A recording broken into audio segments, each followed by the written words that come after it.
Hi, and welcome to another episode of Shane Plays Geek Talk. Thanks so much for pressing play. This episode, we have returning guest, author, and D&D historian Mike Witwer. He's here to talk about his newest book, The Legend of Drizzt Visual Dictionary. It's one of those DK visual dictionaries that's really super cool, and it's not only chock full of goodness on everyone's favorite drow, but the Forgotten Realms in general. As Mike puts it during the show, the Drizzt books are the greatest tour of the Forgotten Realms that the setting has ever gotten. We also talk about Drizzt, get into some trivia, including how many Drizzt books there's been and how many millions of copies they've sold and cool stuff like that. We also get into Mike has several other projects going right now, including a sequel to Art Arcana. I don't know if you remember that, but it was an amazing D&D history book of the art of D&D. But this new sequel is focusing on 5e. He's also got a young adult novel featuring a historic game in a town that might seem familiar to D&D fans. That'll be coming out soon. So we also have some D&D movie discussion. We get into the importance of documenting D&D and RPG history. I pose tough questions to Mike, like what magic items would he choose from the Drizzt books? And what books would Mike recommend to introduce someone to Drizzt? So, and other fun, cool, geeky stuff while we're at it. Don't forget last episode 267, which is with Chris Holmes, who is the son of John Eric Holmes. We get into the first basic D&D set from 1977 that his father wrote, and Edgar Rice Burroughs fiction and all kinds of cool stuff. So make sure to check that out. Anyway, with no further ado, on with the show. Shall we play a game? Why, yes. I believe we shall. Oh, I got a live one here.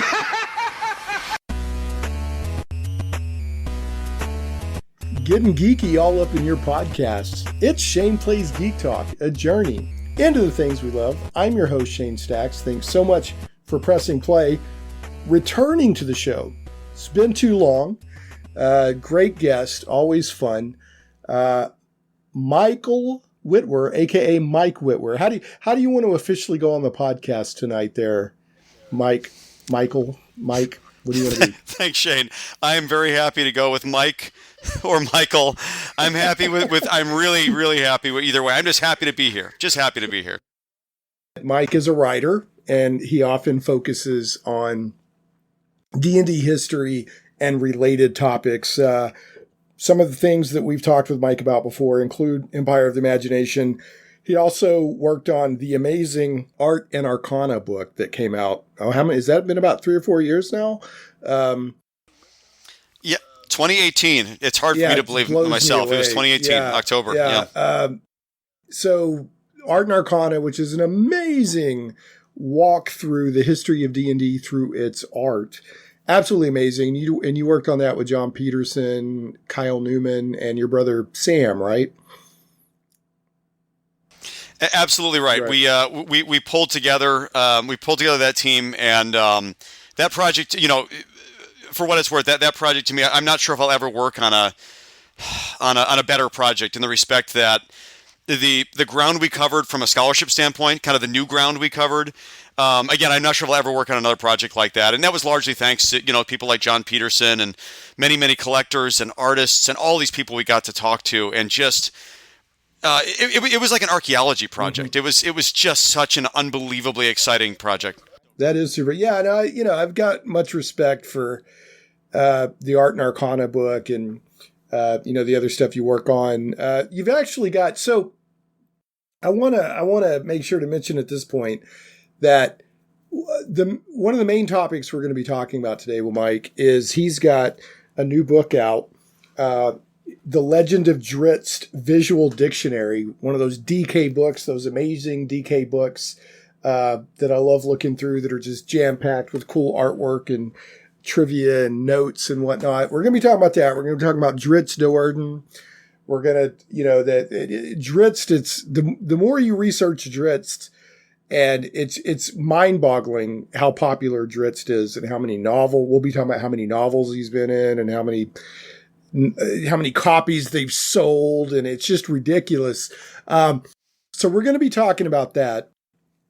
And so we'll dig into not only that book, but talking about Drizzt and by extension, by default, the Forgotten Realms, which is just for a setting for an RPG game. The realms over the years has become incredibly detailed, and it has its own history, and it has all this really cool stuff. So we're going to be talking about that. That'll be the focus for the majority of the discussion here in a little bit. But, Mike is a working author and has a lot of other cool projects going on too. So, we've talked about his book from a few years ago, Empire of the Imagination. We talked about Art and Arcana, a visual history of Dungeons and Dragons. I believe that's the name of it. Amazing book. Anybody who's into D&D and or fantasy art, you really, in my opinion, should own it. But if not, at least go down to the library and get it and spend some time. You'll be blown away. Absolutely fantastic book. You've also done, what was it The Adventurer's Feast? What's the cookbook that you and the crew did? Oh, yeah. Yeah, so in 2020, we did the first official D&D cookbook, which was called Hero's Feast. Hero's Feast, of course, Feast, yeah. named after the spell. Right. Yeah, and so that one was, again, same publisher as Art and Arcana. In fact, it was that same publisher's idea. And I'll tell you, the way it came about, frankly, was that we were having such a good time doing Art and Arcana together. It was already looking really good. I believe we started that project even before we finished Art and Arcana. But we had a really good experience with the publisher at Penguin Random House 10 Speed. And it just so happened that the publisher over there, really passionate D&D player himself, a fellow named Aaron Wayner, and he happens to also be a big deal cookbook publisher. In fact, so he runs Clarkson Potter as well. That's one of his imprints, which is the imprint that does Barefoot Contessa. So like he's a big deal cookbook publisher, and he had this idea for a while. He really wanted to do this for a long time. So he actually brought the idea to us. And really thought this could really benefit from a deep dive on D&D lore and all the things that it could be, right? It was a very high level sketch going out at the outset, and we put our heads together and figured out what can we do that can be a really compelling, essential D&D cookbook, and we really drilled deep down. And in fact, the way we approached it is that, this is going to be the D&D food source book, whether it's got D&D statistics and so forth, whatever. This is going to have more about D&D food than anything else has ever had before. And I mean lore. I mean, we dug into the lore. So even if for some reason, like if you buy it, it's a cookbook, but if you buy it and you're like, I don't want to cook any of these recipes, you can use them for your game, right? The lore of the... Oh, 100%. Yeah, right. Well, so because it's organized by, different cultures. There's elven food, there's halfling food, there's dwarven food, and so forth. And we do a real deep dive on, what do elves typically eat? What do wood elves typically eat? What do they source? How do they source it? What's typical etiquette? Like we did all that research, and we wrote up. I think, in fact, we even, as a matter of fact, we even structured those pieces based on how the player's handbook actually talks about different categories, even in the character building section. So we really dove deep on that one. We found every notable food that we could. That was in D&D lore, which believe it or not, wasn't it wasn't a super rich history. I mean, there's plenty, don't get me wrong, there's 40 years of stuff there, and you can go to a lot of early modules and find drink lists and food lists and so forth. And of course there's really famous stuff like Onyx spiced potatoes, right? From the Dragonlance series. That's probably there's stuff the that comes up famous, more than others. Right. Yeah. I think it is. I think in terms of what gets some real narrative real estate, I think it's probably that. Of course, we have that in the book naturally, but yeah, it was funny. There wasn't as much as one might expect, considering that for example, you've got Volo's guides. There was it's like a dozen Volo's guides that have nothing but ratings on taverns and stuff. So as you can expect, we got a lot of material from those because Volo does talk about this tavern in Tribor has this type of, this type of fare. So we of course got a lot of material from that. But again, you'd be surprised how little detail in a lot of cases there was on food. So we dug deep on that one, and we're really proud with how that came together. And by the way, I can't, really, if you want to know where the real stars of the show were, 10 Speed makes incredibly beautiful cookbooks. We got got an incredible photographer in Ray Cacciatorian who does this all the time. Incredible stylists, like Hollywood level stylists and prop people. And then you pair that with, they got a world-class chef from America's Test Kitchen, a fellow named Adam Reed. And so all that coming together made for a really, really fun cookbook that's done pretty darn well. So we're really, really proud of it. That is cool. So here's a story that you might like. And again, but I want to make sure that was you. And again, the team, the quartet, you, John Peterson, Kyle, I just said his name and now it's escaped me. I want to say Newberry. And Kyle Newman. So that was Kyle Newman, John Peterson, and myself. My brother actually dropped off that one. He was actually booked pretty heavily at that period of time. So he actually didn't work on that one, but he rejoined us again for our most recent sequel to Art Arcana, our most recent visual history. Yeah, we'll definitely touch on that one here in a second. But I want to tell you a nice story that you'll enjoy. So last year at North Texas RPG Con, which is a con I try to go to every year. I've actually seen John Peterson there before. He makes it every now and then. It's sort of the Gen Con of the South. But last year, the hotel for the convention made a bunch of like snacks and drinks and stuff from the Heroes Feast. And they had them out for all the attendees as you were checking in to the hotel. So they actually had a little picture of the book in a frame, and around it they had halfling oatmeal sweet nibbles, and they had a Goodberry blend punch, and let's see what else they had here. I think that was the two main things they had, but they had the cookies and the punch out, and they had a picture of the Heroes Feast cover, and then they had the recipes setting out so people could see where the recipe came from. So I thought that was pretty neat. I thought you might get a kick out of that. That's awesome. Honestly, and that not only makes me feel good, but I love that they did that for no other reason than the intent of that book was really about, how do we meld, if you think about any tabletop activity, right? Eating is a place that you're sharing a meal and you're sharing a conversation. Eating a meal and playing a role-playing game are not, a tabletop game anyway, not that different, right? Like, these are very shared activities, and we really went to a lot of trouble to make sure that, to kind of basically give you an opportunity to eat the way your character might eat, right? So we made sure to make dishes that were, appropriate to the D&D world, and actually came from D&D books. And so I'm really glad they did that, because again, I think it's a really unique and new way one can kind of get into the mindset, you might say, of playing a good tabletop game than eating something that your character might eat at the Yawning Portal. I think we were really excited about that notion. All right, so then you've also got, before we get to talking about Drizzt and your new book, your visual dictionary of Drizzt, The Legend of Drizzt, you've also got a new book, and it sounds like your brother's back involved on the quartet of you, Kyle Newman, John Peterson, and your brother Sam Witwer. And you have a book on the art of 5e, which is, let's see, it's called Lore and Legends, which is a clever play on legends and lore, a visual celebration of the 5th edition of the world's greatest role-playing game. So, not 5th edition's been around since like 2015, something like that. So, 2014, 2014 is 2014. Right. So not quite the history of the entire Art and Arcana, but there's still quite a lot there to dig into. And I've seen some really nice art for 5th edition. So tell us a little bit about that. What can we expect from Lore and Legends? And is it literally out yet, or is it impending? No, thanks for the question, Shane. So basically think of it as a sequel to Art and Arcana. It uses the exact same methodology. It's the same publisher. It's the same form factor. It's basically about the same size. It's a big coffee table type book, just like Art and Arcana, same length. In fact, believe it or not, has more images, which I couldn't believe. It actually, but again, I mean, they both are chock full of images, right?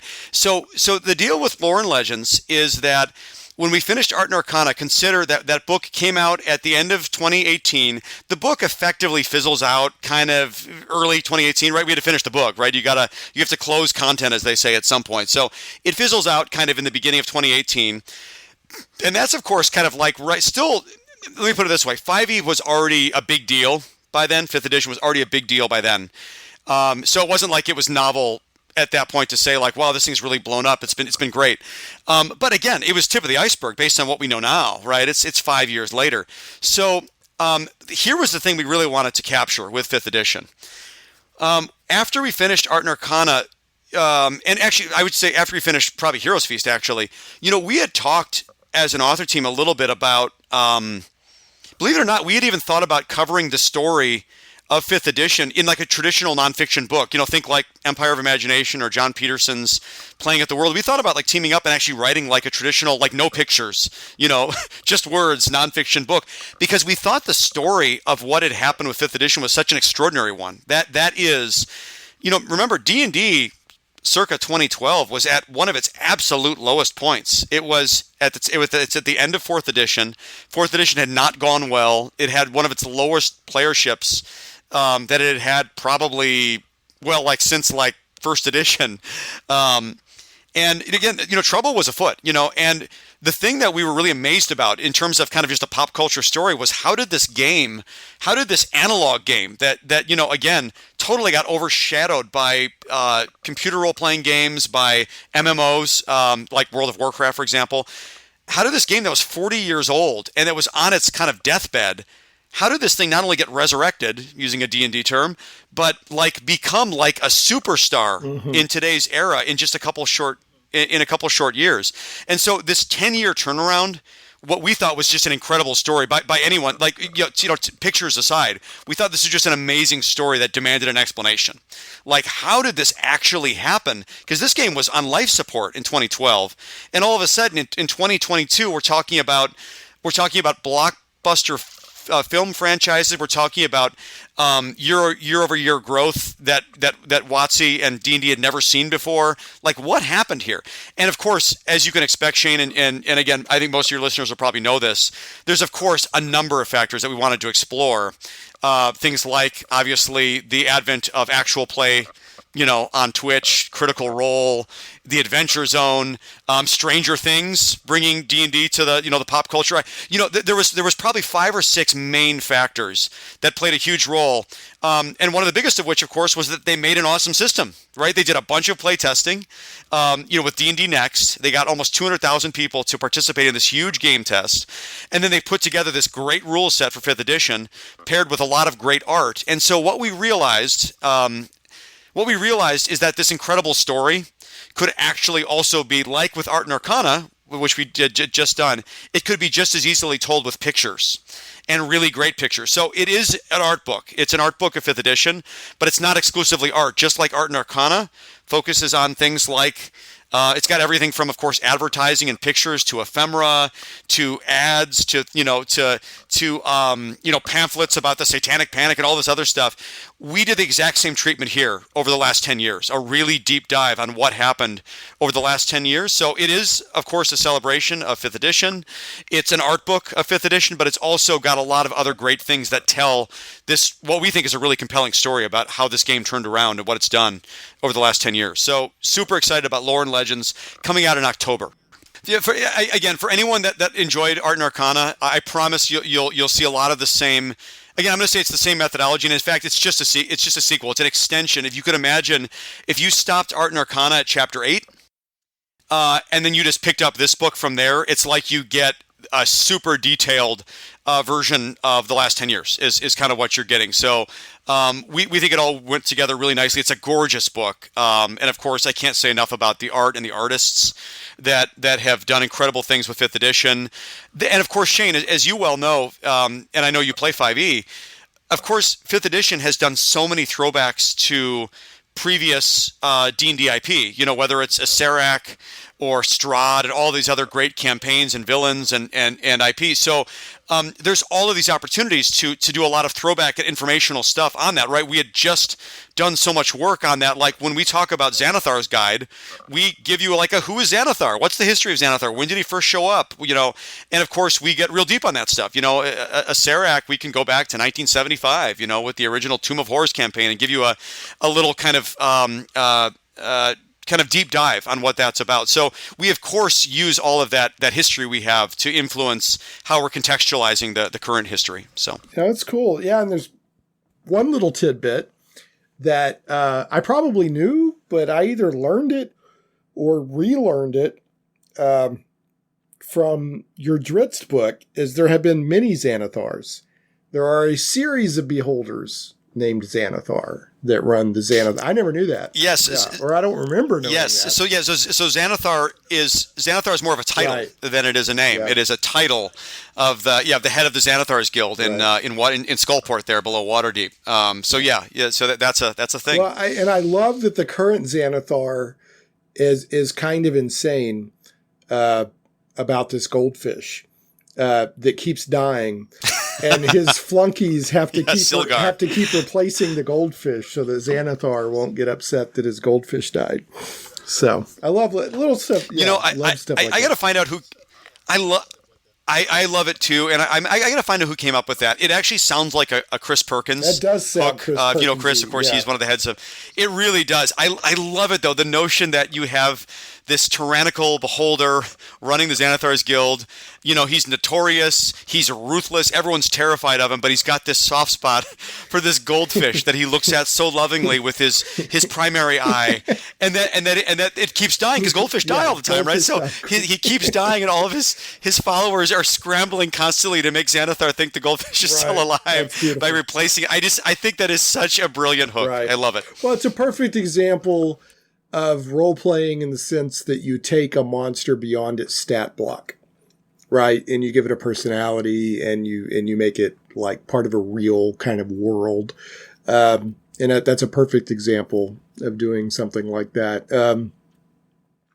Speaking of monsters becoming sort of real and giving them little quirks, I know you mentioned before we started recording that you've seen the new D&D movie. And I finally got to go see it just recently. I almost didn't get to catch it in the theater, but I had to, because my players, we did Out of the Abyss, and Thimberchod, is it Thimbershod, the red dragon, is in Out of the Abyss. Mm-hmm. Yes. He's also in the movie. And I had to tell my players that Thimbershod may have had a couple of snacks since the last time they saw him. Dude, that was a fat dragon. Well, it was really interesting, for them to use something in Out of the Abyss, which is, of course, is 2015 module, right, for 5th edition. Again, big picture on the movie. I adored the movie. I really loved it. I thought it was just a thrill ride. It's a lot of fun. It felt like a game of D&D to me. It was just a lot of fun. And what I would say about it is that, again, they were in lockstep with what's going on with the tabletop division over there at Wizards. They were in lockstep. In fact, I happen to know that John Francis Daly, one of the directors and writers, he I don't know if you knew this, but he consulted on their 2020 Icewind Dale module. Rime of the Frost Maiden. He's listed as one of the contributors on there. He was working with Chris, and again, they worked together. We come to find out later the reason they worked together is that they wanted to establish what they call Revel's End. Revel's End is the prison that the main characters start in the movie. That's Revel's End. It's in that module from 2020. And I thought the fact that they were so interested in making sure that this was an established real place on the tabletop role-playing game before they put it in the movie tells you so much about how much they cared about being legit to the IP. I was like, this is they went out of their I don't know. It was straight up in the Forgotten Realms. I mean, it was deeply, deeply in the Forgotten Realms. The directors and writers of that movie, and the actors for that matter, I loved everybody in that film. They did their homework. They did their homework, and that bodes really well for, if whether you're a longtime D&D fan or whether you were completely new to it or don't know anything about D&D. I thought there was something brilliant about the fact that I don't think they made anything in that movie really hinge on you have to know all of this about D&D to enjoy this. There, of course, was inside jokes. There were Easter eggs. There were all kinds of stuff like that. But I didn't think anything really hinged on it in a way that would make the movie not enjoyable to your average moviegoer who might just love fantasy film and doesn't know anything about D&D. Again, there's a lot I would say about it. We could do a whole episode, I'm sure, about talking about the strengths of the movie. I really enjoyed the movie. I just loved it. I wish it was longer. Yeah. Well, that's basically what I've told everybody. I said it was a lot of fun. It was firmly in the Forgotten Realms. I mean, in fact, when they go recruit the paladin from Monbrun Shield was the name of the village that the paladin was in. My characters in or my players in the game I run are in Monbrun Shield right now. Right. So, wow. Yeah, so my ears really perked up, when they said, yeah, we're in Monbrun Shield. But yeah, they went to Nesme, they went to Waterdeep. They were all over the place. And they were, they worked in the Harpers. They worked in the Emerald Enclave. Yes. Yeah, it was very, and then they worked in, there was an Aarakocra, there was a Dragonborn, there was Tabaxi. They worked it all in. Of course. Oh, they were trying to cover the bases. I mean, they were, but again, there was, so it's funny. We're obviously talking a bit about the Drizzt books today, the legend, and of course my recent Legend of Drizzt visual dictionary. So actually, one thing that I thought was super cool. Now, obviously, the Forgotten Realms, to put it right out there, right? Drizzt is probably the most famous character of the Forgotten Realms, right? There's 40 books. The next most popular would probably be Elminster, but Drizzt by far is the most well known. And one thing I thought was super cool. So while Drizzt is not in the movie, and maybe we'll get lucky and we'll get a movie about Drizzt, down the road somewhere. But I thought it was super cool that they used. Now I don't want give any spoilers here for anyone that hasn't seen the movie yet, but let me just say, so anyone that's a fan of Drizzt out there knows the series, specifically the Neverwinter trilogy. If you know what that trilogy is about and the notion of a Thayan Dreadring, that's the basis for what's going on in Neverwinter in the movie. If you understand what a Dreadring is and what's going on in the arena there in the movie and all that, like they use that whole concept. And I'm like, this is really cool. And again, it was kind of like, it was a nice, more than an Easter egg. It was really kind of giving a nod. Not that only shows up in Drizzt stuff, but that's where it's probably most prominently shows up. Zastam and how he does the Dread Ring and how they set him up. So again, like if you know the Drizzt books, especially the Neverwinter trilogy, you see all of that stuff going on in Neverwinter, especially near the end, and you're like, oh, I know exactly where they got these ideas and how they've adapted them here. This is really cool. Yeah. So no, they had a lot of fun with it. I also liked. So I agree with you. You don't have to know D&D or the Forgotten Realms to enjoy the movie. It's just people understand fantasy, right? They understand sort of high fantasy and this and that. Just from decades of cinema and all this different stuff. So there's nothing in here that the average person couldn't go to and just sit back and enjoy. But they did work in a lot of in-jokes, Easter eggs, loving nods. Here's what I liked. In addition to the things you've mentioned, they worked in sort of table banter. And what I mean by that is like when they keep coming up with plans, you're like, this is a stupid plan. And this is exactly what my table would do. This is a really dumb plan. And they even acknowledge, you're like, no, it's a terrible plan. Okay, so we're going to go to plan B. Now we're going back to plan C, which is plan A. Well, why are you calling it plan C? Well, because plan A has a stink on it, and it's just, and I love when they're, when they're, just these ridiculous plans. Well, I'll tell you what, I'm going to dig through the stone and you turn into a worm and, just all the crazy, plans that players come up with. But I loved when there's a scene where they're using a magic item in a graveyard. And that's all I'll say. Other than the fact where like, you can use this magic item and then you can ask 4 questions, I think it was. And they were like, why only 4 questions? It's like, I don't know. That's just how it works. And that's the exact kind of discussion you get. I don't know. That's what the book says, And then I told my players after I saw the movie, I said, you are not getting a hither thither staff. You are absolutely not getting a hither thither staff. So yeah, that's a pretty high powered item. That came in a lot of handy to that group, didn't it? Well, you'll notice, and I may be reading too much into this, but when the party in the movie started overly relying on the hither thither staff, it's like the DM stepped in and suddenly like, nope, things have gone sideways and it's not working the way you want it to work. Well, honestly, that's what the movie to me felt like a great game of D&D. And I mean, to your point, you talked about plans earlier. To me, I think what felt most like D&D, at least my experience with it, after years of playing, is that plans always break down. That's one of the brilliant parts of the game, is that you make a plan, inevitably you've got someone at the table who's like wasn't listening, right? Like, it's what always happens. And plans always break down because that's just what happens in D&D, and then all the hijinks and fun that comes out of that. Right. And so to me, that movie was nothing but that. As you say, it was plans breaking down. And even again, I don't want to give anything away, but so the opening part where he's testifying to try to get on bail, and the thing with Jonathan, like the notion that he's making that big case, right, and that he still has this plan. And even after they do all of that, like have you ever been in a game where like you come up with this plan and something in the game changes dramatically where the plan doesn't really apply anymore, but you and your whole team still stick to the plan just because you're like not like, that's totally what happens there. And you're like, this is so this it just felt so D&D to me. Everything about how that movie kind of worked just felt so like a game of D&D to me, and that's what I think I liked about it the most. Yeah, the Jonathan thing was great. It's like, where's Minister Jonathan? Yeah, that was great. I cannot say enough about the performances too. Like, I just thought everybody just nailed it. Just was great.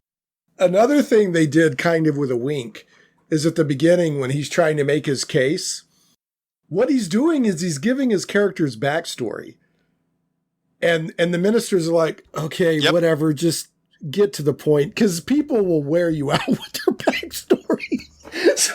That was, I felt like that was another wink at an age-old D&D trope of these overly evolved backstories. So, oh, totally. No. I think it's all of that, right? And so yeah, I just thought it was really well executed. It was just these people.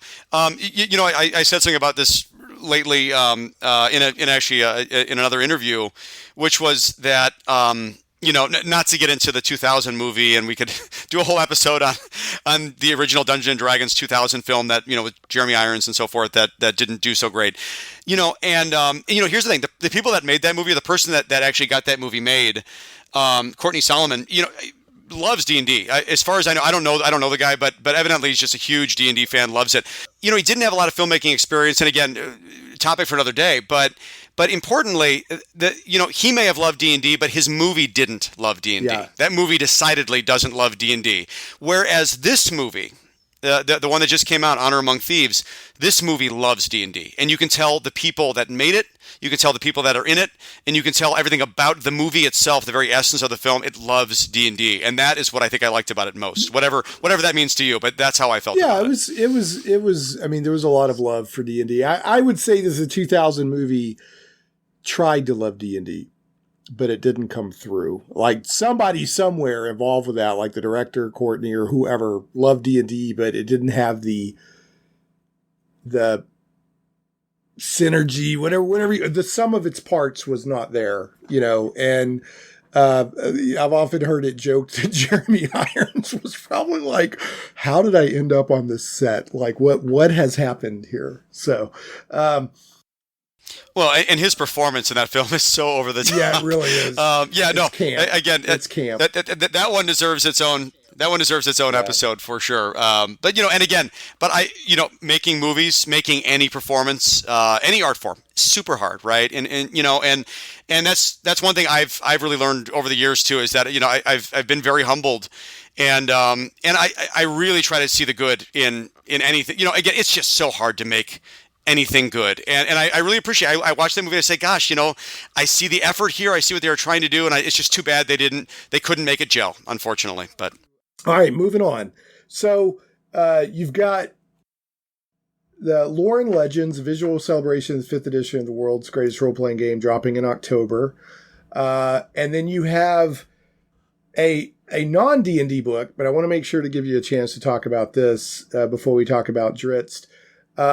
Vivian Van Tassel and the Secret of Midnight Lake, which is coming out in August. Tell us a little bit about that. Yeah. So thanks, Shane. Yeah. So this one, I have to tell you, I haven't. I'm jumping out of my skin. I'm so excited about this book. I will tell you, just because it was a passion book. I guess all my books are passion books, if I'm going to be honest. But this was different because again, this is my first published novel. It's a middle grade young adult fantasy novel that. So actually, let me tie it together to something that we started with. We started with talking about Empire of Imagination. So believe it or not, this is very tied to Empire of Imagination. So any of the listeners out there that know that book, that was my first book from 2015, and that was a biography about Gary Gygax and the birth of Dungeons and Dragons. It was written in a narrative nonfiction style, or what they call creative nonfiction. So I wrote the book to feel and read like a novel, even though it was a nonfiction book, right? Tons of research behind things. I'll, of course, cut away and talk about all the fine details and so forth. But I have scenes in that book, right? I write scenes as if they're happening in a novel situation, scenes that really happened. And so when I was working on that book it got published in 2015. I worked on that for 3 years. Somewhere in that process, maybe around 2014, it may have been early in 2015. I'll never forget the day, actually, because I remember I was sitting on the train on my way down to the office, and this idea struck me like a lightning bolt. At the time, I was studying. I was digging deep on one of the facts about Gary Gygax's childhood, which is that as a kid in his town of Lake Geneva, Wisconsin, there was once an abandoned sanitarium on the hill. It was called Oakwood Sanitarium, real place, and it was on a hill that kind of overlooks Lake Geneva. It's literally like the highest point in town. The rest of the town, you kind of descend into a little bit of kind of a valley, and then you got this huge beautiful lake. Now Lake Geneva, of course, that's ground zero. That's where D&D was born. That's where TSR was for all those years, right? So Lake Geneva is a really interesting town. It's got a fascinating history in and of itself. It was kind of this really wealthy kind of country retreat for a lot of really wealthy Chicago and Milwaukee families that would build these huge mansions around the lake. That is to say, like the Schwinn Mansion and the Wrigley Mansion, like names that like from major brands, owned these mansions all around the lake. So it's just a fascinating town. It's this kind of this southern Wisconsin town that's a great fishing lake, and it's got all these mansions. So this is where D&D was born, and I was studying at the time this Oakwood Sanitarium because, as the story goes, what Gary used to talk about is that when he was a kid, he used to go into the abandoned ruins of Oakwood Sanitarium, which was this ominous Romanesque building on the hill that was in fact abandoned when he was a kid. And by the way, I have pictures of what this place looked like when Gary was a kid, and you almost can't believe it was real. So this notion that there was this sanitarium that was founded in 1885, it was on the top of this hill, is this really kind of ornate 4 or 5 story building with a bell tower and really, wild looking place. And it operated till about 1925, and then it closed, and then it shuttered, and it was literally lay abandoned throughout Gary's childhood until it was eventually raised, I think, sometime in the 50s. So again, what Gary talks about is one of his big inspirations for D&D was that when he was a kid, he used to go and this was kind of a rite of passage for young, troublemaking Lake Geneva youths, is they would go and they would wander around the creepy abandoned sanitarium in town, right? And so I dug into the history of this a little bit, and one of the facts that I found about Lake Geneva, and again the history of D&D and so forth, was this town, Lake Geneva, had a bunch of sanitariums in the old days. There was like a half dozen in town.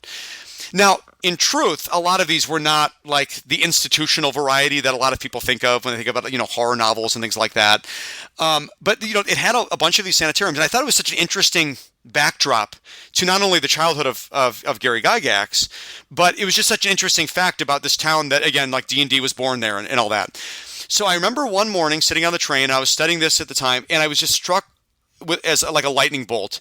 And I came up with this idea. I was given this idea of how interesting this would be of this backdrop of this town where it was kind of this what if.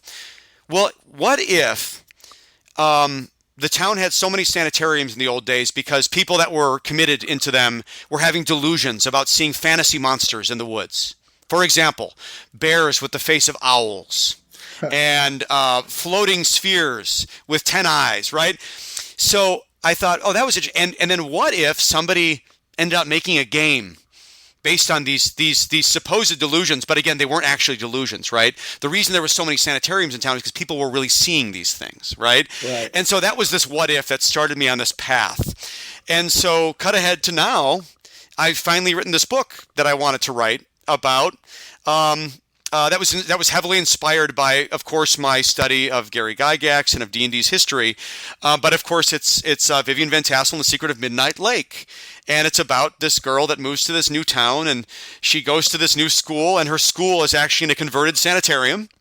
And it's in town there, and the game Beasts and Battlements was created in town, and so again, it has a lot of inspiration, you might say, about tabletop role playing games, about D&D, and so forth, and again, that's where this whole thing started, and again, I was just really passionate about it, and so what we have today is kind of this.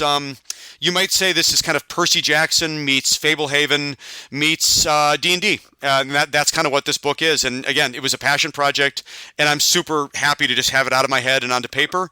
And it's coming out at the end of August. So I'm just going to say it. I think anybody that actually loves D&D or D&D history or wants to remember what it's like riding bikes around town as a kid, playing D&D and all that stuff, it's all there, right? It's all that stuff. It's written for like 10 to 12-year-olds, but it's also written for, you might say, anybody that's played D&D for a long time, I actually think would quite enjoy it. So again, if you or your kids are interested in D&D or you want to learn more about it, again, super, again, passion project for me, and I'm really proud of it. So hopefully, it'll do okay. I think that's great.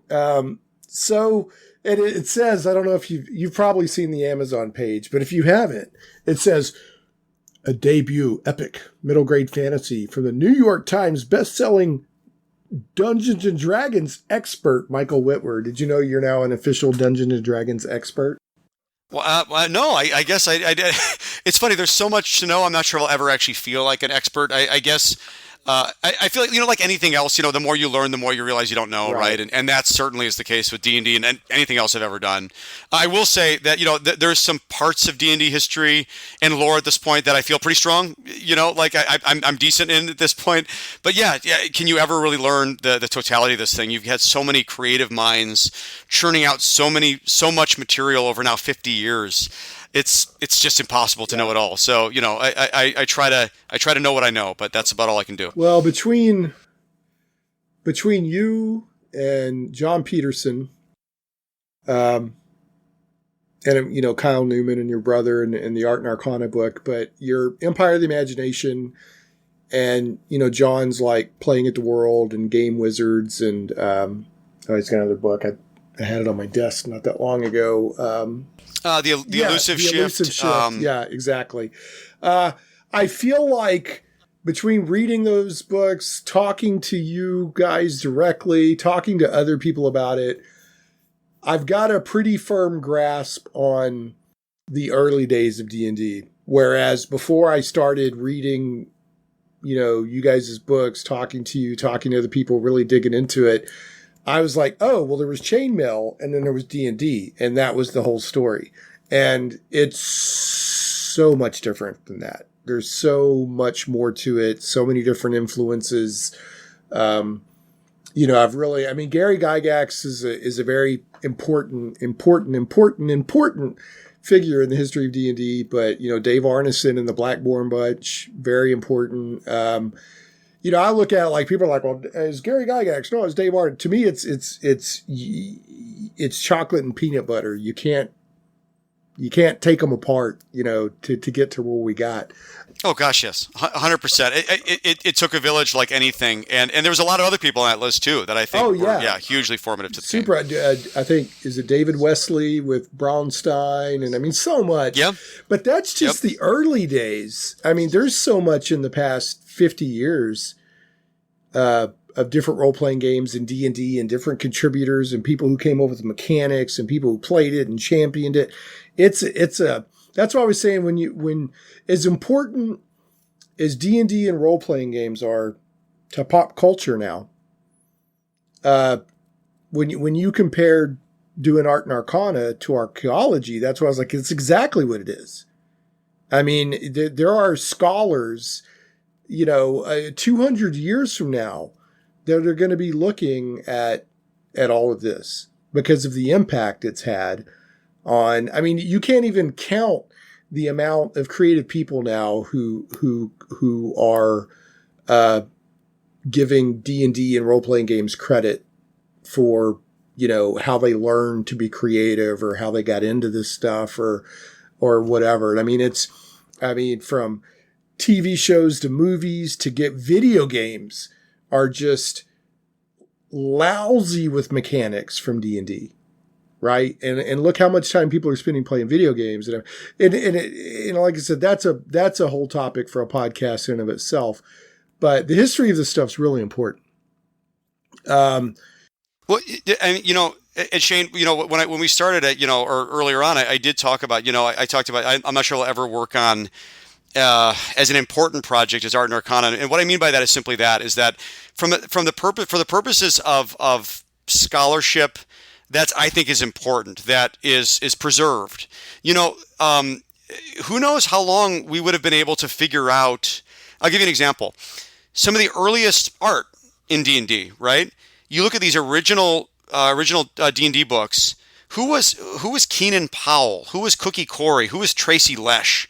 These names that show up that you weren't sure who these people were, and we went and dug into this. Oh, Keenan Powell was Gary's sister-in-law. Oh, Tracy Lesh was this 14-year-old kid that was a classmate of Elisa, who she saw one day drawing in class. He was a pretty good artist, and she told her dad about him, and then Gary started hiring him to do these early illustrations for the original Tomb of Horrors tournament, for Boot Hill, the role-playing game, for all these original, for the Dungeon board game, and so.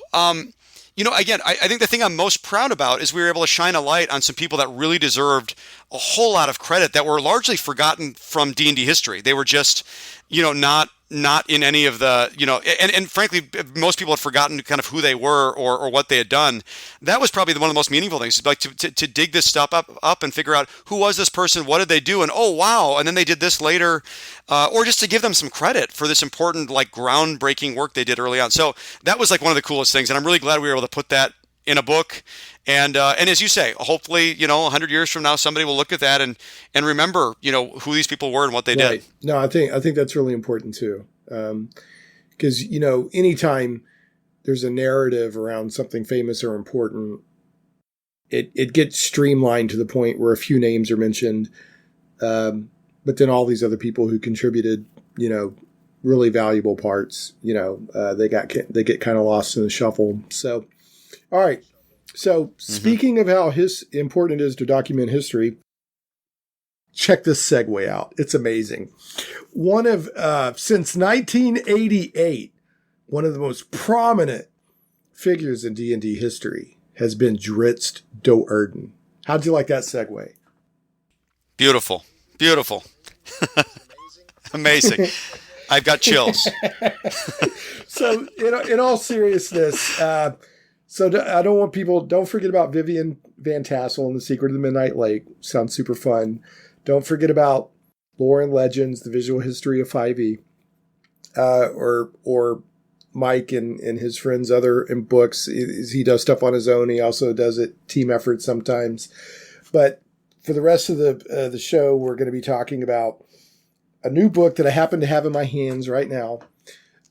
It's The Legend of Drizzt, Visual Dictionary by Michael Witwer. That's what it says right here on the cover. So this is one of those DK books. If you don't know what I'm talking about, DK puts out these great, like anytime I'm at like Barnes & Noble or whatever, they'll have one sitting out and I'll just have to stop and browse through it because they've got so much cool stuff in them. They have these, and they cover a lot of different topics. I mean, it might be a movie, or it might be comic books or something else. But this one is Visual Dictionary of the Legend of Drizzt, but it's also kind of by default somewhat of a visual history of the Forgotten Realms.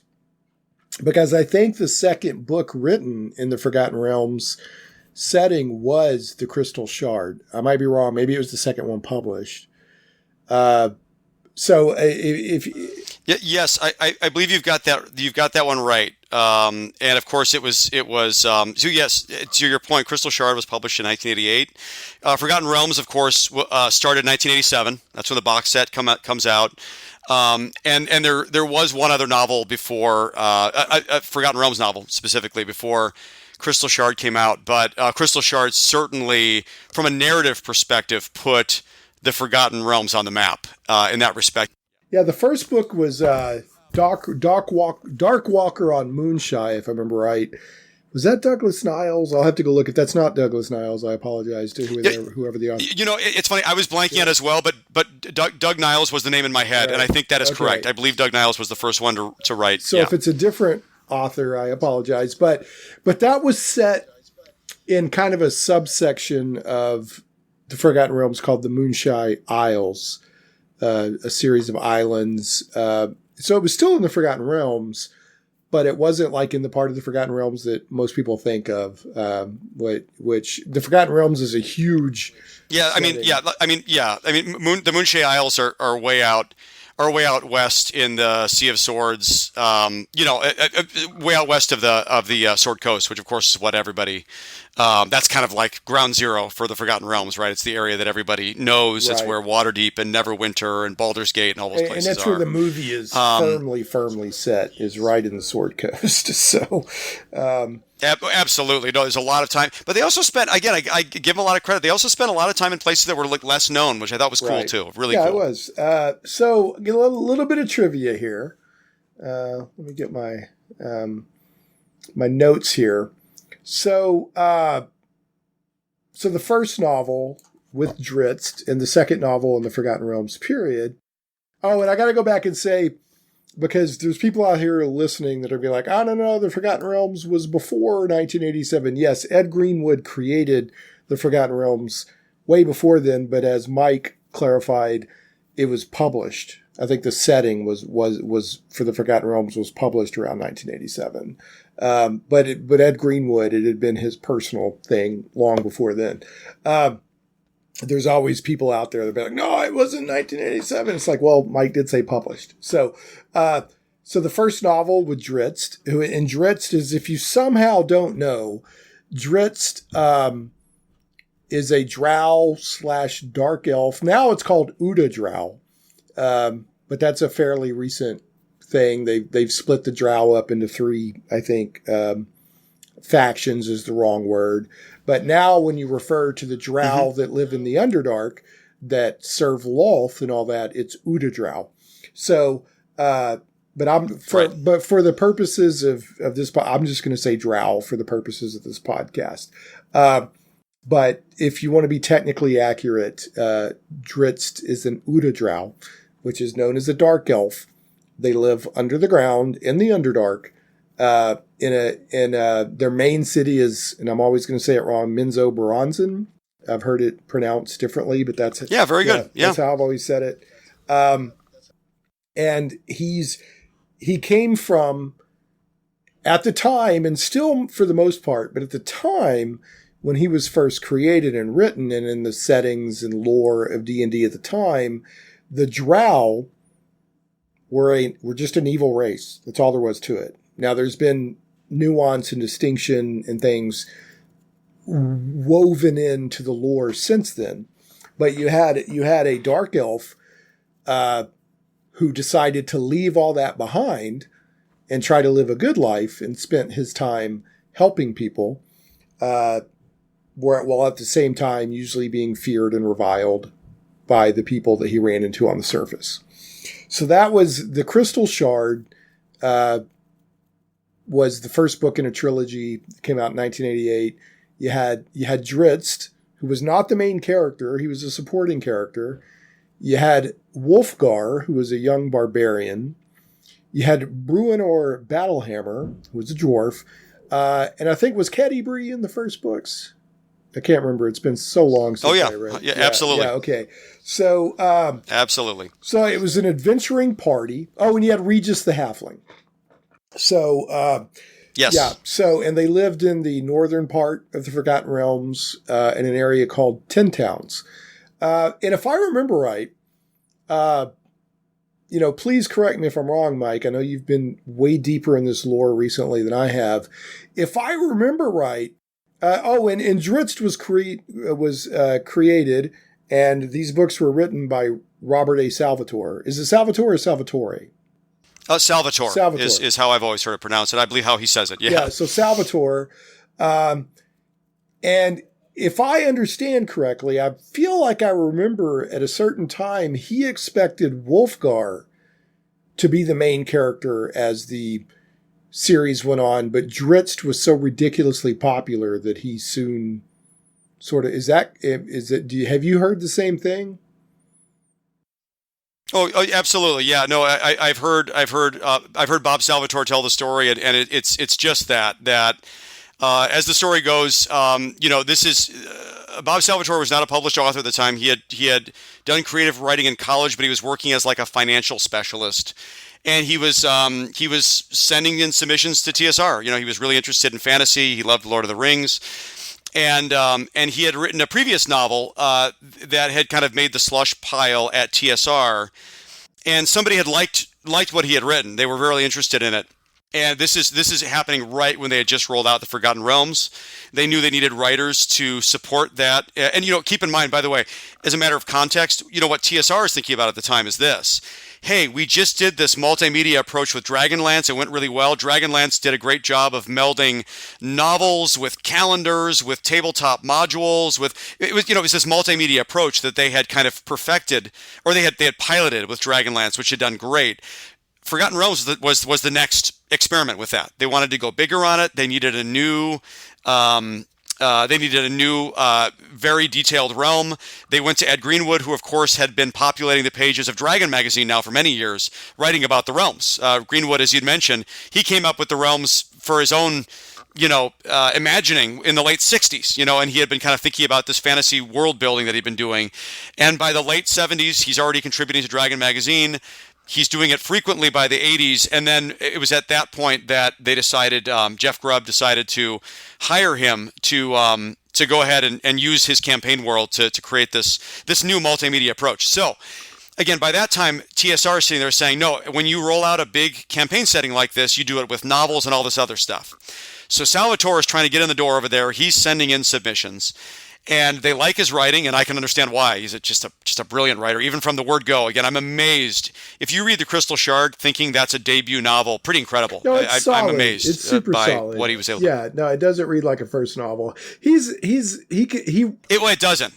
His books, they'll just pull you along. They're good, fun adventure books. I mean, they just, they're not boring. They're not tedious. He's a very good adventure fantasy writer, without a doubt.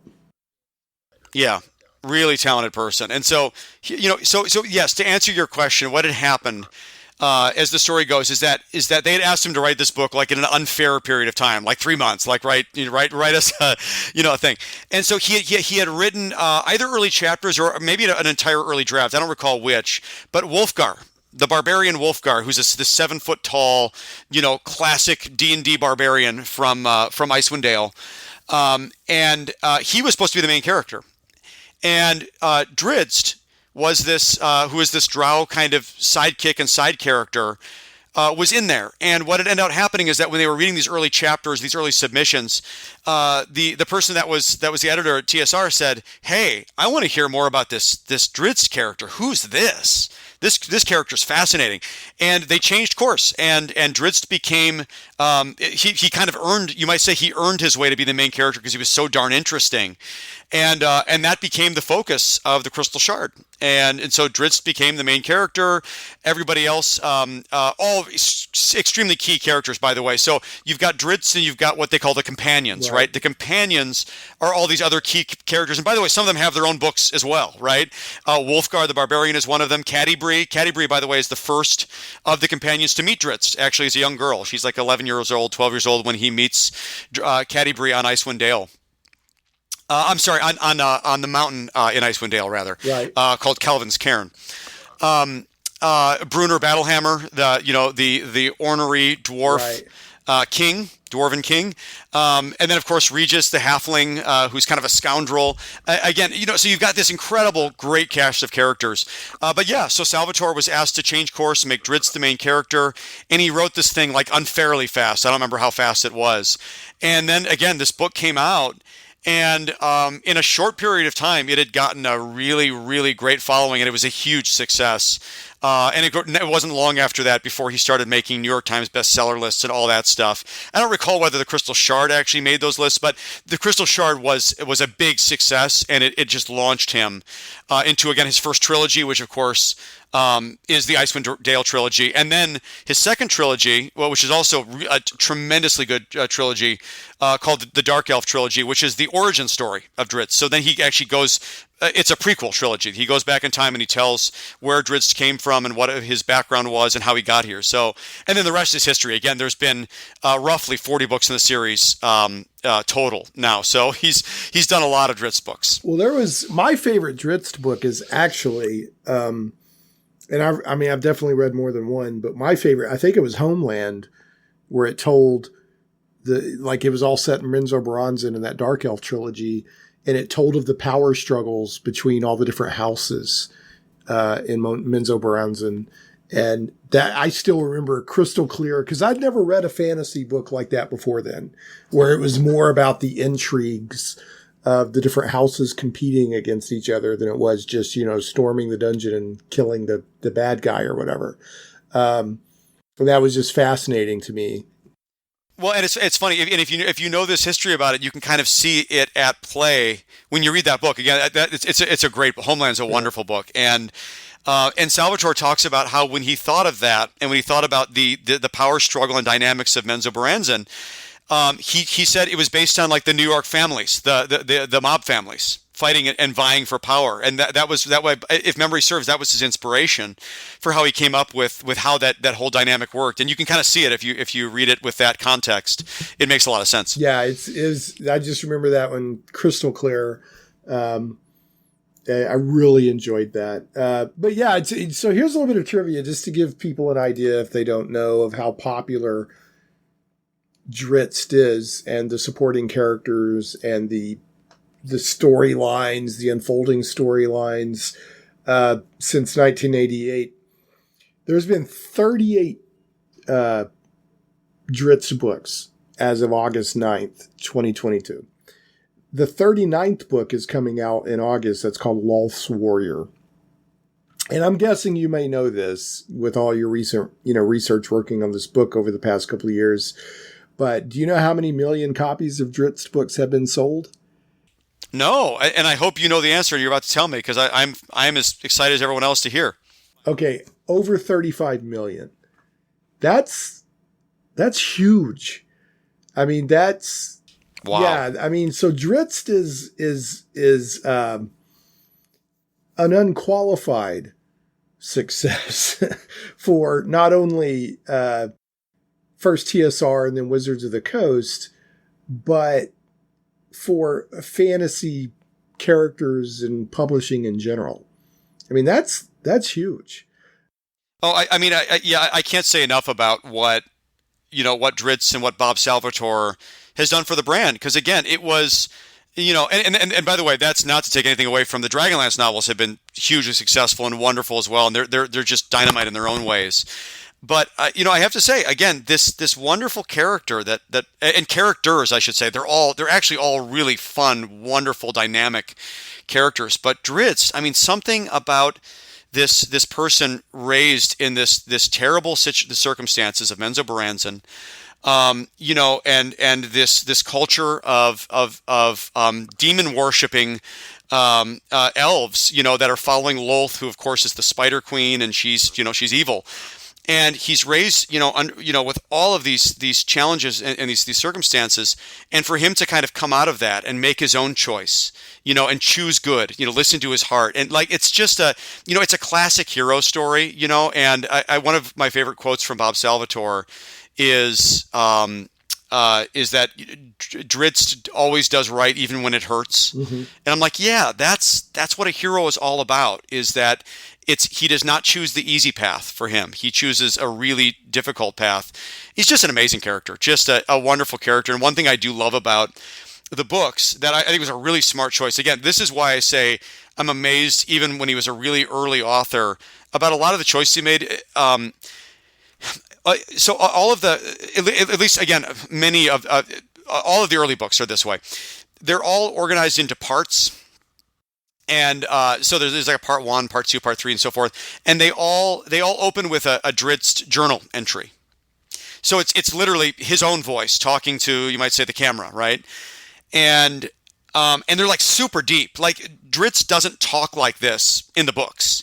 Like they're these super philosophical, deep writings. And I think they're amazing because to me he's really cleverly giving you this insight into this person's heart and to their like deepest, most sincere and insecure thoughts. And so you take that with you as you read the rest of these books, that this is the guy that wrote these journal entries, and you know what he's struggling with, you know what he's thinking about. I love that because to me it adds so much complexity to this character that's otherwise this kind of gunslinger that runs around, the Forgotten Realms and the Underdark early on, and he's this amazing, two-sword fighter that's kind of righting wrongs everywhere he goes. But he's got these incredibly deep philosophical thoughts that is kind of behind all of his actions. It's a really rich series. That's something I love about it.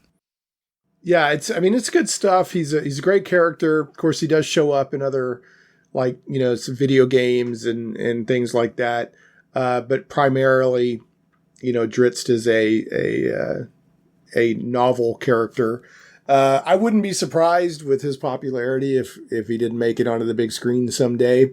But yeah, so there's been 38 books. There's a 39th coming in August, over 35 million sold. And during that time, like I said, the story of Drizzt, I want to take it back to your book here. The Legend of Drizzt Visual Dictionary. This is as much a dictionary on his companions and on locations and personalities and monsters and lore of the Forgotten Realms as it is on Drizzt, because the books have been firmly, in the Forgotten Realms. So there's a lot of great stuff in here. I mean, this is one of those books you just get lost in.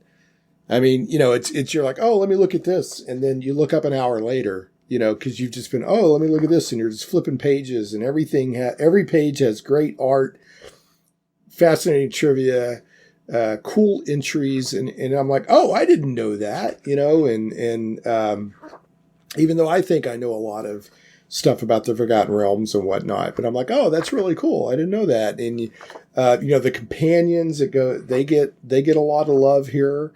Their history and what they do and the stuff they carry. It even goes into adventuring classes in general, goes into just all kinds of stuff. So it's got plenty of good, crunchy, amazing stuff in here on Drizzt. But again, I want to press that it's a good reference for D&D and the Forgotten Realms. So I got to ask this, every time I see one of these books, I'm like, I got to know how long does it take to put one of these together? Because it's just dense with information. I mean, there's no filler. It's dense. Every page is just jam-packed with information. So how long does it take to put one of these books together? Yeah, no, that's a great question, Shane. And the answer is, in this particular case, not as long as you think. Okay. So what happened with this book? So a couple of things, firstly, by the way, it's very much by intention that this book is every bit as much a source book for the Forgotten Realms as it is for Drizzt and the Companions. That was always by intention. We wanted to cover all of the realms, because what me and the people at DK, in collaboration with Wizards of the Coast, had talked about was that, well, firstly, you said it yourself, 35 million copies of Drizzt sold.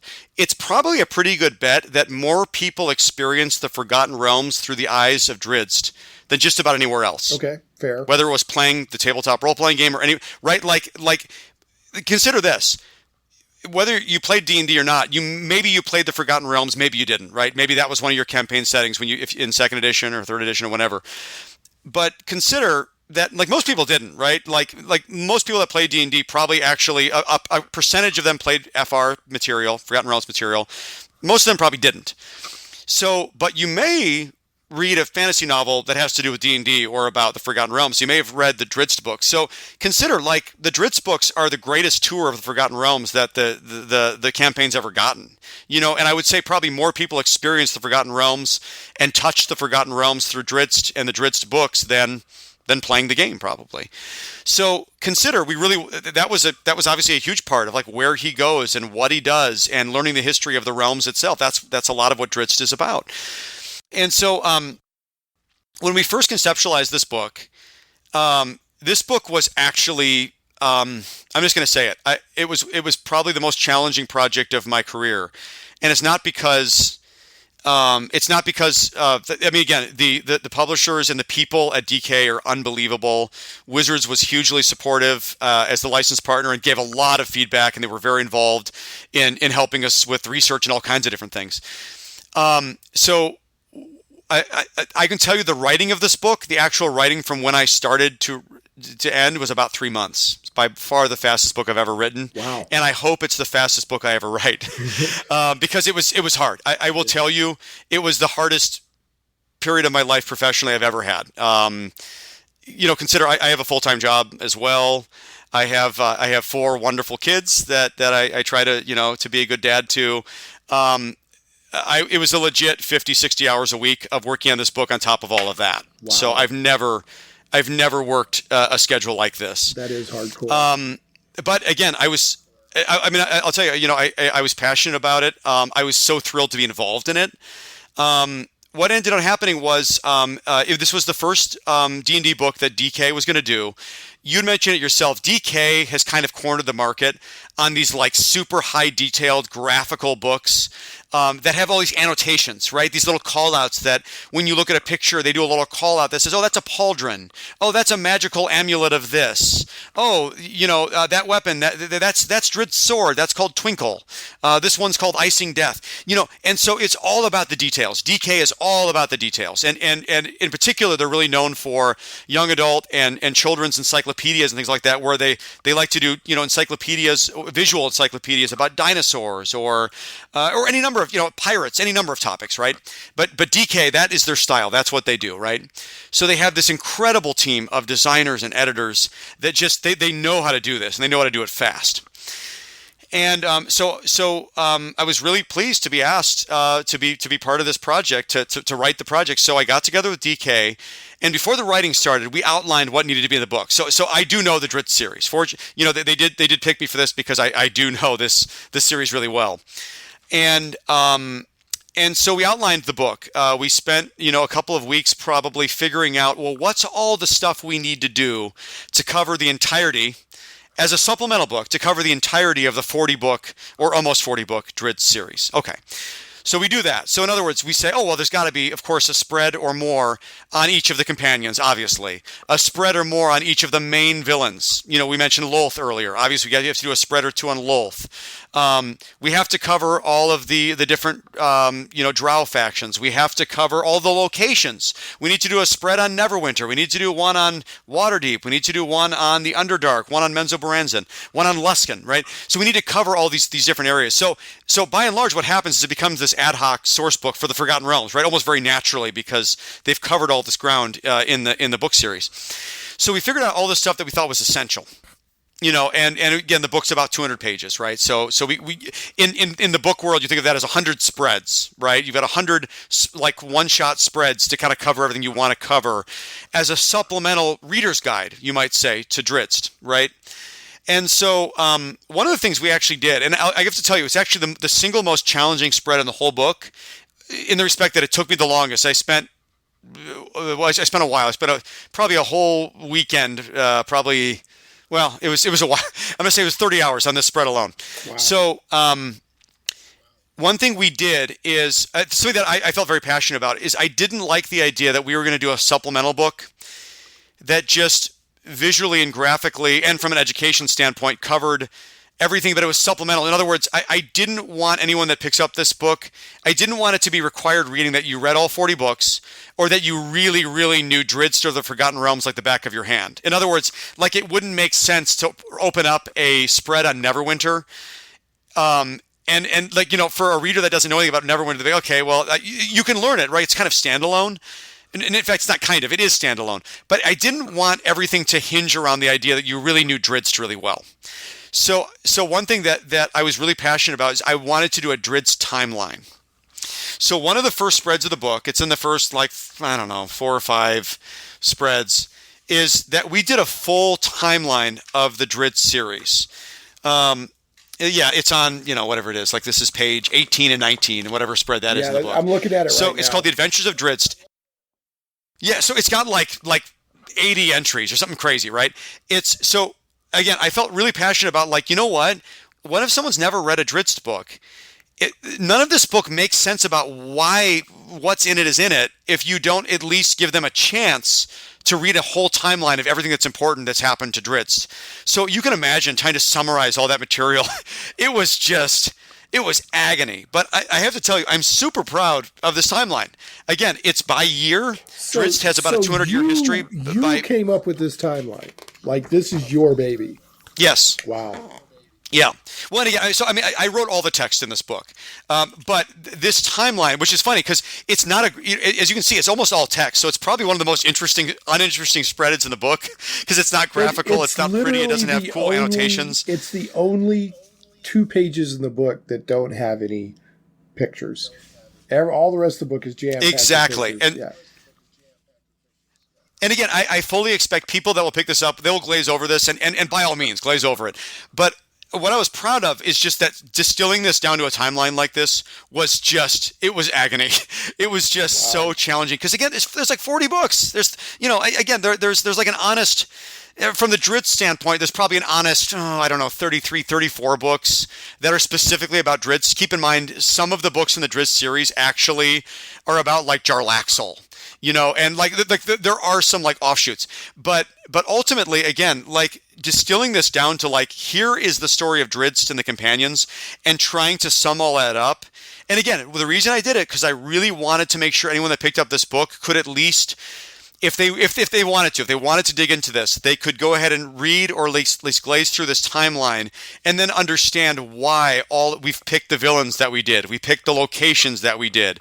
It was all there. And so what I'm proud of in this book is that I believe that while it's definitely a supplement to the Drizzt books and to the Drizzt legacy and legend, they say, the Legend of Drizzt, it's also a standalone book. That is to say, all the information you need to understand everything about Drizzt and the Forgotten Realms is all here. And so that's probably one of the things I'm most proud about, even though it's a small detail in the big picture. Well, I didn't realize that when I look through something like that and I see a timeline, I'm assuming that Wizards of the Coast gave you that timeline.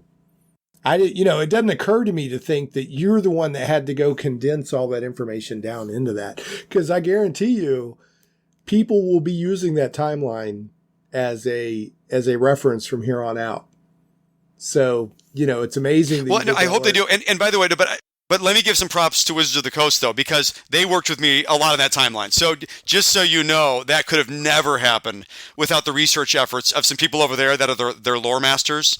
They were absolutely hugely instrumental in that thing coming together. So I cannot take credit for figuring out how to distill, like they really helped me distill a lot of that as well, just so you know. So, but again, super proud of the effort, about how it came out. And to your point, I was just proud that we were able to publish a full Drizzt timeline that you really can't find anywhere else. In addition to, again, I mean, this book, you said it yourself, it is so full of details. I mean, again, we try to leave no stone unturned with regard to here's this great illustration of Drizzt or of Brunner, and then there's a annotation to and there's Brunner's axe. It's called Flame Tongue, right. And it's that's actually a magical weapon in D&D. It's called a Flame Tongue actually, and it can burst into flames, and it does extra fire. We give you all of that detail, and we just do it painstakingly. So this book, again, it was a hugely challenging book to work on because the details were everything.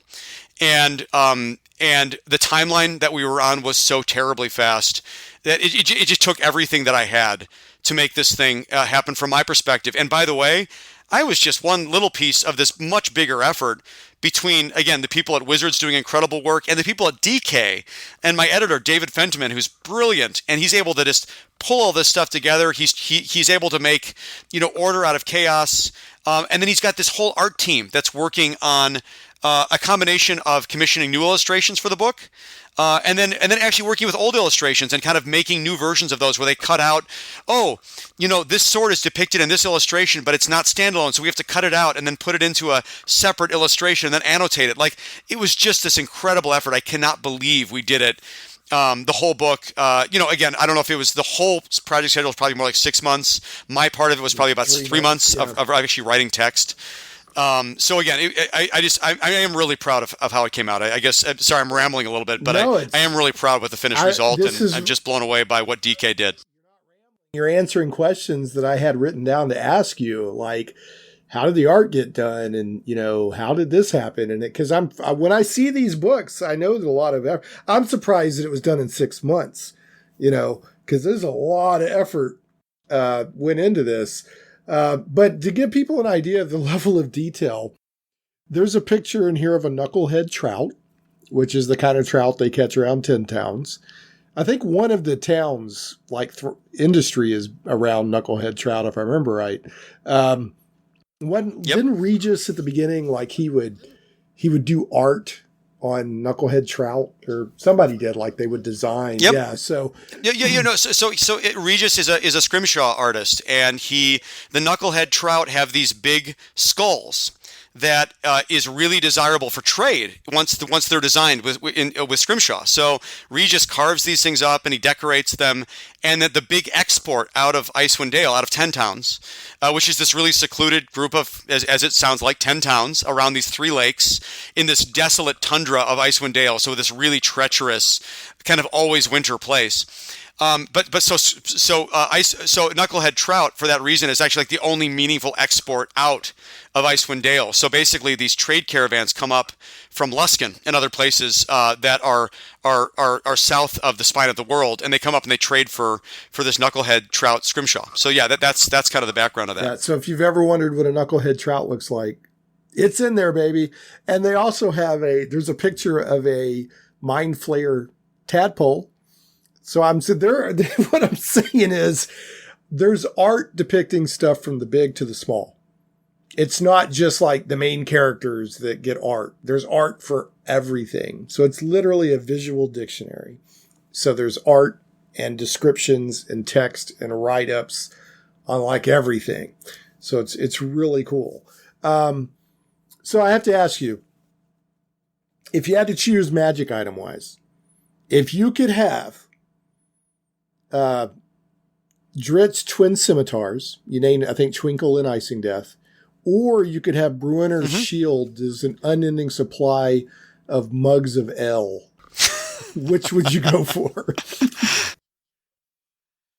Oh gosh, it's a good question. It would be hard to not. I mean, do I get both scimitars? Because Drizzt swords are pretty awesome. Yeah, you get both. Yeah, no, if I get both scimitars, I think I'm going to have to go with Drizzt swords. But yes, Brunner does have a shield that we later learn. I don't remember what book it is, but it's quite a bit later where we learn that it has this magical capacity. So Clan Battlehammer. Bruder Battlehammer is his name, right? He's from Clan Battlehammer. He's the king of Clan Battlehammer, and his personal sigil is a frothing mug, right, with these crossed like hammers on it or whatever, right? And so, yeah, the frothing mug is actually like a magical element of the shield that he has. He can actually create these frothing mugs of an elixir that is reviving.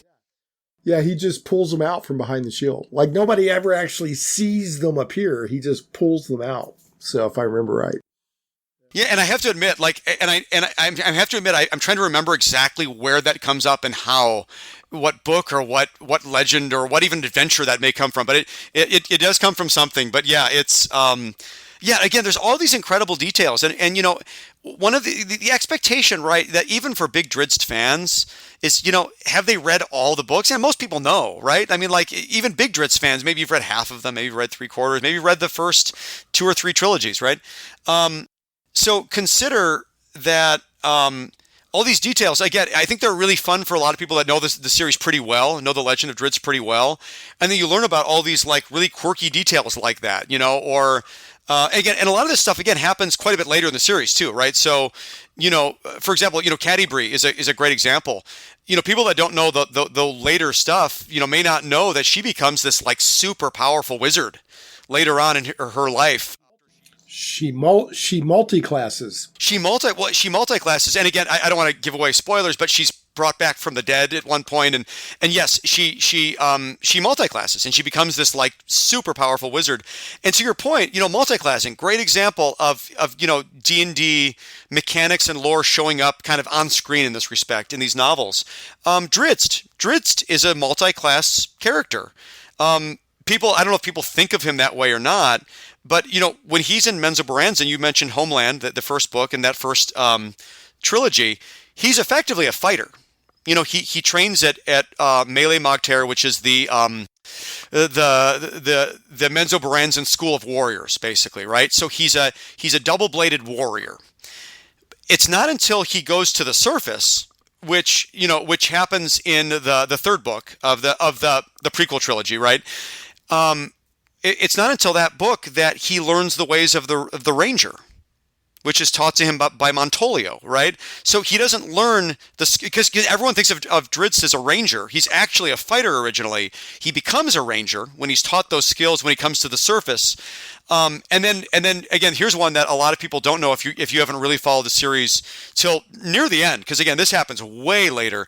He trains as a monk way later, and so he takes on another multi-class. I'm going to say this has happened over the last maybe 10 books or so. Maybe it's even the last 4 or 5. It all kind of runs together for me. But yeah, so he has like 2. He's a fighter, he's a ranger, and he's a monk by the current series. Wow. Yeah. See, I have visited Drizzt more than once in my reading, but I've never gone that deep with it. So this book, flipping through it, I mean, I like Drizzt. I've always liked Drizzt. I've liked, the Forgotten Realms novels and all this, but I was like, man, I want to go dig deeper. I want to read some more of these Drizzt books because there's some really cool stuff going on here. So with that in mind, okay, so you're obviously a deep fan of Drizzt. So without it, because the Crystal Shard was his first book, without it being the Crystal Shard, if you wanted to introduce somebody to Drizzt, like the maximum novel to introduce them, what do you have one that you would recommend? And I know there's only 38 to choose from, so that might be kind of hard. I mean, so it's funny. Today, it's funny. So the answer to your question is, what I would say is that I think you can read those in order at this point. I mean in timeline order. That is to say, you could read the prequel trilogy first, starting with Homeland, right? Because that gives you like the earliest, all the way. You could read them through it in that order. You could, of course, start with the Crystal Shard, which is, of course, is where the actual chronological order happened in our world, right? In real life. So I think you could read those in publishing order. Thank you. Right. Yeah. So I think you could read those either way. But again, actually, I'm going to say something a little bit odd here, which is that you could also, I'm going to say this. I can't actually remember to what extent this would make sense as a standalone like whether you could just jump right into them. But because the Neverwinter trilogy has so much stuff that's important right now to like D&D lore, i.e. stuff that's in the movie, the Neverwinter trilogy wouldn't be a bad place to start either, because there's just like a lot of really cool stuff in there with the Red Wizards of Thay and all of that. That's like pretty cool, and they're really action packed, and there's all kinds of cool things that are going on with Neverwinter and Gauntlgrim, and like there's just a lot of cool stuff in there. So I guess off the top of my head, I would probably start with either Crystal Shard or Homeland. But otherwise, if you were to jump somewhere in the middle of the series and want to just read like something that's kind of right in the middle, wherever that is. Again, I couldn't tell you whether that's, I don't remember if that's the 4th trilogy or the 6th trilogy or whatever. It's in there somewhere. But the Neverwinter trilogy is pretty awesome. Okay, cool. Yeah, I think the last Drizzt book I read, it's been a few years. It was Archmage. Mm-hmm. That's a great trilogy as well. Yeah, they were tying in Out of the Abyss with the adventure with the books, and Archmage told the story of how the Demon Lords got unleashed into the Underdark, which then tells the story of Out of the Abyss. So that was really interesting. And it was one of Drizzt's relatives messed up. Yep. Well, and the fact that he ends up fighting Demogorgon, right, is pretty awesome. Yeah. And again, the fact that ties in so neatly, and of course that was done by design, of course, right? Like they've actually really aligned the novels are happening at the same time as the adventure themes. And so, yeah, pretty cool if you're playing Out of the Abyss and you're reading that at the same time. You're like, oh my gosh, this is what's happening on the other side of, the Underdark right now. And so pretty cool, really cool stuff. Really neat stuff. All right. Well, we've gone for quite a while. I need to let you get back to your regularly scheduled life. I appreciate your time so much, Mike. I always appreciate talking to you. You're such a fun, positive guy doing cool stuff. You're getting to play around with stuff that a lot of D&D and just even Drizzt fans or whatever would love to be involved with. So good for you. I love the fact that you highlighted how strenuous this project was, because it's one thing I always like to point out. The creative life has benefits, but it can be a lot of work. I don't ever want somebody to think that, writing a book or making a comic book or making a movie. Like you said, I've talked to a few people now that are in movie making, and it's amazing to me that any movies ever get made. Yeah. That's really hard to do. So, all this creative stuff, there's a real effort behind. Yeah, no, I feel so grateful to be able to work on this stuff. I mean, honestly, I get to work with extraordinary people. I get to work on intellectual properties that I just am super passionate about. In fact, I couldn't do any of this stuff if I wasn't so interested and passionate about this stuff. I would never find the energy for it. But honestly, I just feel so grateful that I get to do a lot of the work that I do. And again, I don't take any of it for granted. Again, I just love doing this work, and I hope to do a lot more. And I look forward to it. Another thing I wanted to mention about the book, I was flipping through. There's a few spreads in the book just about monsters. And I just wanted to say that artwork for the rust monster is one of the best pieces of art for a rust. I mean, that's a beautiful piece for that rust monster. And that just shows you the level of art, because most people might think of like rust monsters as like boring or whatever. It's always been one of my favorite monsters, but there's a page that has like oozes and mimics. There's some very cool depictions in the same spread of different shapes that mimics can take, because most people think of them as treasure chests, but they can mimic anything, not just treasure chests. So I just wanted to point that out also to give a little extra kudos to the visual. No, absolutely. Yeah, no, there was some really, really, they did a tremendous job. And again, I have to give so much credit to that team at DK and at Wizards of the Coast. They worked hand in hand to they did the hard work. Again, as amazing as that sounds, again, the writing was challenging because of the timeline on it to try to do all the work we were trying to do. But the people that put together these spreads, the artists, and by the way, let me give one more shout out, by the way. there's a number of new illustrations in this book, and one of the people they hired was Jason Rainville, who's just a brilliant artist that works a lot on 5th edition. He also works on a lot of Magic the Gathering cards and so forth. That's actually what he's probably most known for. But Jason Rainville, he's the one that did the cover. For example, he's the cover artist for Xanathar's Guide to Everything, Mordenkainen's Tome of Foes. Like, he's done a bunch of 5th edition covers. And he did a bunch of new spreads and images for this book that are awesome. And so, again, I can't say enough about really the artists and the designers that worked on this book. They did such an incredible job. Well, I do recommend, and I'm not being paid to shill or anything like that, people. I'm saying this genuinely. I do recommend anybody who's into Drizzt, D&D, Forgotten Realms, fantasy art, or whatever, I'd pick this book up. If you've seen the other DK books, you know what I'm talking about. I'll take that and make it D&D, and it's really super cool stuff. All right, so we've got Legend of Drizzt, Visual Dictionary. Got that. Coming out in October, we've got Lore and Legends, Visual Celebration, 5th edition of the world's greatest role-playing game. And in August, we have Vivian Van Tassel and the Secret of Midnight Lake. But you can get the Legend of Drizzt Visual Dictionary right now. And if you play a game in the Forgotten Realms, get this book and put it on your table while you're playing. I mean, there's a lot of good reference stuff in here. All right, I got to do this to you, Mike. You probably remember I do the bad joke of the week. So even though I don't do the podcast weekly, I still call it the bad joke of the week because it's got a nice ring to it. So here we go. Did you know, Mike, that the leading cause of death in the Underdark is drowning? Yeah. That's a bad joke of the week. That's a D&D dad joke if I ever heard one. Yes, sir, it is. Yes, sir, it is. Drowning. Or I guess now it's Uda drowning. Okay. Mike, I appreciate you. You're always welcome back. Look forward to having you back again. You're doing some cool stuff out there. Good luck with all your projects. I know you said you had some other projects you can't even talk about. Yeah, the one more coming up in November, but not announced yet. So it'll be coming soon. That is the, let's see what that is. I'm trying to think of a really absurd character that you could do a visual dictionary for. Like, you did a visual dictionary on one of the unnamed orcs from the Dungeons & Dragons cartoon. Timeline and everything. Are you saying that's my upcoming book?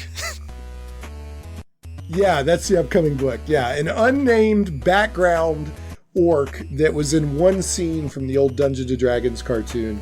You've done an entire visual dictionary with reference, timeline, and everything.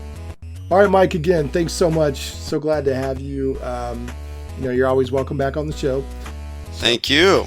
And everybody else, we will catch you next time on Shane Plays Geek Talk. Thanks so much for listening to Shane Plays Geek Talk. I certainly hope you enjoyed this journey into the things we love. For your convenience, show notes with helpful links for each episode can always be found at shaneplays.com. You can catch the podcast in several places, including on the blog at shaneplays.com, iTunes, Google Play Music, Stitcher, Podbean, Amazon Music, Verbal, YouTube, and more. If you like what you hear and would like to support Shane Plays Geek Talk, you can do so for as little as $1 per episode on Patreon at patreon.com/ShanePlays. Thanks again for listening, and we'll see you next time. Stay geeky, my friends.